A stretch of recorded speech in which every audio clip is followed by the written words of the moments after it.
ఆనందభైరవి లహరితో ఈ పాటికే నువ్వు తిని పడుకోవాల్సింది, రామ్మ భోజనం చేద్దాం అని చెప్పి లహరిని తీసుకొని డైనింగ్ టేబుల్ దగ్గరకు వస్తుంది. లహరి డల్గా ఉండటం చూసిన రోహిత్, ఏంటి అప్పుడే పెళ్లి కూతురికి సిగ్గు మొదలైనట్టుంది అని చెప్పి అంటూ ఉంటాడు. ఆడపిల్ల పెళ్లి చూపులంటే అలా ఉండకపోతే ఎలా ఉంటుందిరా అని చెప్పి లీలావతి అంటూ ఉంటుంది. అవును నాన్న, పుట్టింటి నుంచి ఆడపిల్ల అత్తింటికి వెళ్తుందంటే ఆ బాధ చాలా పెయిన్ఫుల్గా ఉంటుంది అని చెప్పి ఆనందభైరవి రోహిత్కి చెప్తూ ఉంటుంది. అవును పిన్ని, మీరు చెప్పింది నిజమే అయ్యుంటుంది. మేము మగవాళ్ళగా పుట్టాం కాబట్టి మాకు ఆ బాధ తెలీదు. కానీ మన ఇంటి ఆడపిల్ల రేపటి రోజున అత్తింటికి వెళ్ళిపోతుందంటే ఆ బాధ ఏంటో రేపటి నుంచి నాకు తెలుస్తుందేమో అని చెప్పి రోహిత్ ఆనందభైరవితో చెప్తూ ఉంటాడు. ఇక మరోవైపు లహరి అన్నం తినకుండా అలానే కలుపుతూ ఉంటుంది. అప్పుడు లీలావతి, అమ్మ లహరి, ఎంతసేపు అలా కలుపుతూ ఉంటావు? తినాలనిపించకపోయినా కూడా 2 ముద్దలు తినాలమ్మా, నేను తినిపిస్తా పట్టు అని చెప్పి లీలావతి లహరికి అన్నం కలిపి నోట్లో పెడుతూ ఉంటుంది. అది చూసి ఆనందభైరవి అలాగే కుటుంబ సభ్యులంతా కూడా సంతోషపడుతూ ఉంటారు. ఇక మరోవైపు లహరి అన్నం తినుకుంటూ మహేష్ రక్తం కక్కుకొని చచ్చిపోవడం గుర్తు చేసుకుంటూ ఉంటుంది. ఇక వెంటనే లహరికి కూడా వామిటింగ్ వస్తుంది. ఇక లహరి వాష్ బేసిన్ దగ్గరకు వెళ్ళి వామిటింగ్ చేసుకుంటూ ఉంటే అందరూ కూడా లహరి దగ్గరకు పరిగెత్తుకుంటూ వెళ్ళి, అమ్మ లహరి ఏమైంది అని చెప్పి ఒళ్ళు పట్టుకొని చూస్తూ ఉంటారు. నానా రోహిత్, లహరికి జ్వరం వచ్చింది, వెంటనే డాక్టర్కి ఫోన్ చెయ్యి అని చెప్పి ఆనందభైరవి రోహిత్కి చెప్తుంది. ఇక రోహిత్ డాక్టర్కి ఫోన్ చేస్తూ ఉంటాడు. అమ్మ లహరి ఇలా కూర్చో అని చెప్పి లీలావతి లహరిని తీసుకొచ్చి కుర్చీలో కూర్చోబెడుతుంది. మరోవైపు రిసార్ట్కి పోలీసులు వెళ్తారు.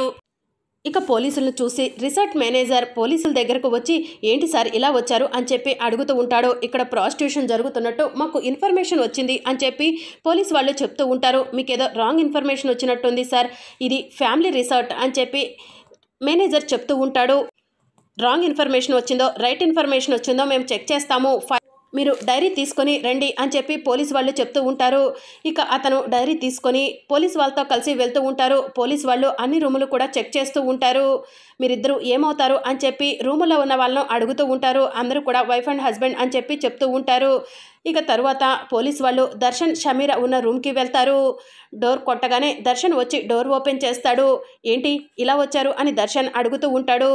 ఇక్కడ ప్రాస్టిట్యూషన్ జరుగుతున్నట్టు ఇన్ఫర్మేషన్ వచ్చింది సార్ అని చెప్పి పోలీసు వాళ్ళు దర్శన్కి చెప్తూ ఉంటారు. అప్పుడే షమీరా కూడా పరిగెత్తుకుంటూ బయటికి వస్తుంది. మీరిద్దరూ ఏమవుతారు అని చెప్పి పోలీసు వాళ్ళు అడుగుతూ ఉంటారు.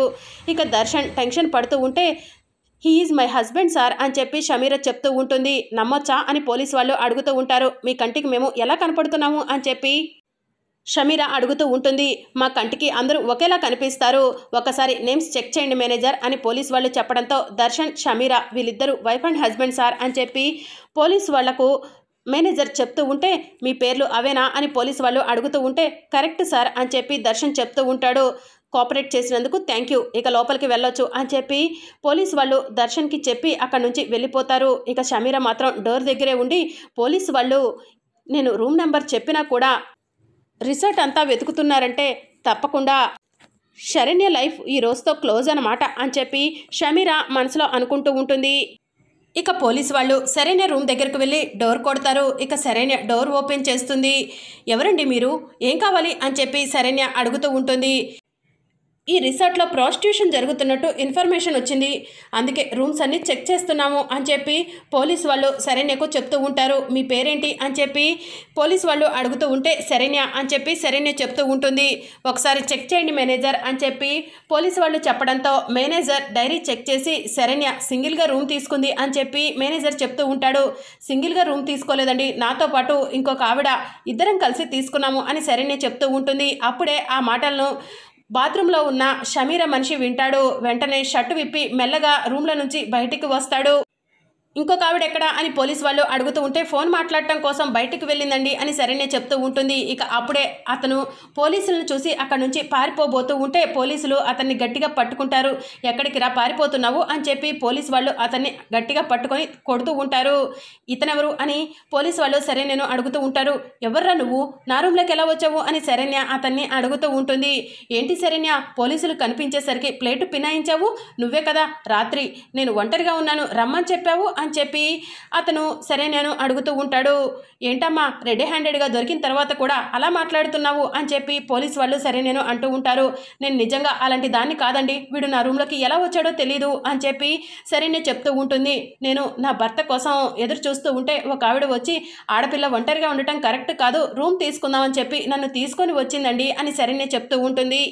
మరి మీ హస్బెండ్ ఎక్కడమ్మా అని పోలీస్ వాళ్ళు అడుగుతూ ఉంటే అదిగోండి ఆ రూమ్లోనే ఉన్నారు అని చెప్పి సరేనే చెప్తూ ఉంటుంది.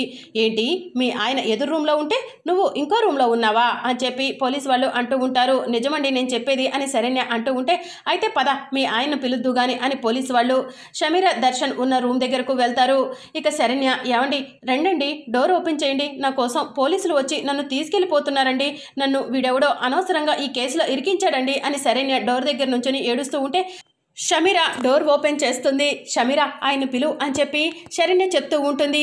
అదేంటి మీ ఆయన్ను పిలవమని ఆవిడకు చెప్తున్నావు అని పోలీసు వాళ్ళు అడుగుతూ ఉంటారు. మా ఆయన లోపల ఉన్నారండి అని శరణ్య చెప్తూ ఉంటుంది. ఏంటి సార్ ఈ న్యూసెన్స్, ఇందాకలా మా రూమ్ చెక్ చేశారు కదా, మేమిద్దరం వైఫ్ అండ్ హస్బెండ్స్ అని చెప్పాం కదా అని చెప్పి సమీరా చెప్తూ ఉంటుంది. సారీ మేడం ఈవిడెవరో కానీ మా ఆయన లోపల ఉన్నాడంటే వచ్చాము అని చెప్పి పోలీస్ వాళ్ళు సమీరకు చెప్తూ ఉంటారు.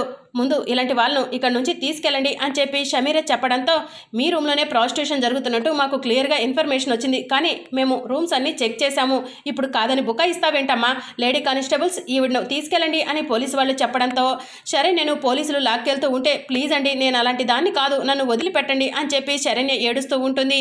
ఇక పోలీసులు వినిపించుకోకుండా సరే నేను జీబు వరకు లాక్కెళ్తారు. అప్పుడే ఒక కానిస్టేబుల్ ఎస్ఐ దగ్గరకు వచ్చి సార్ ఇక్కడ ఏదో మర్డర్ జరిగినట్టు ఇన్ఫర్మేషన్ వచ్చింది అని చెప్పి చెప్తూ ఉంటాడు.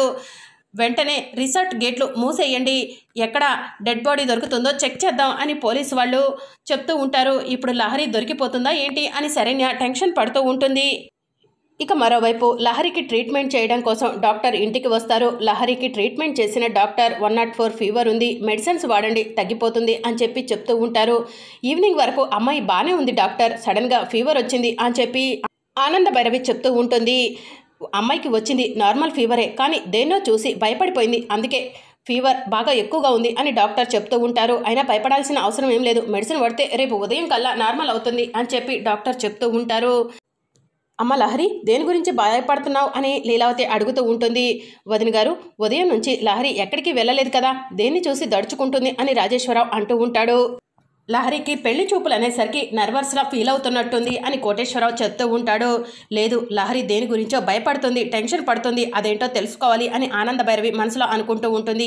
ఈ మెడిసిన్స్ వెంటనే తెప్పించి అమ్మాయికి వేయండి తగ్గిపోతుంది అని డాక్టర్ అక్కడి నుంచి వెళ్ళిపోతుంది. ఆనంద లహరితో పాటు నువ్వు పడుకో అని చెప్పి లీలావతి చెప్తూ ఉంటుంది. సరే అక్క అని చెప్పి ఆనంద భైరవి లహరిని తీసుకొని రూమ్లోకి వెళ్తూ ఉంటుంది.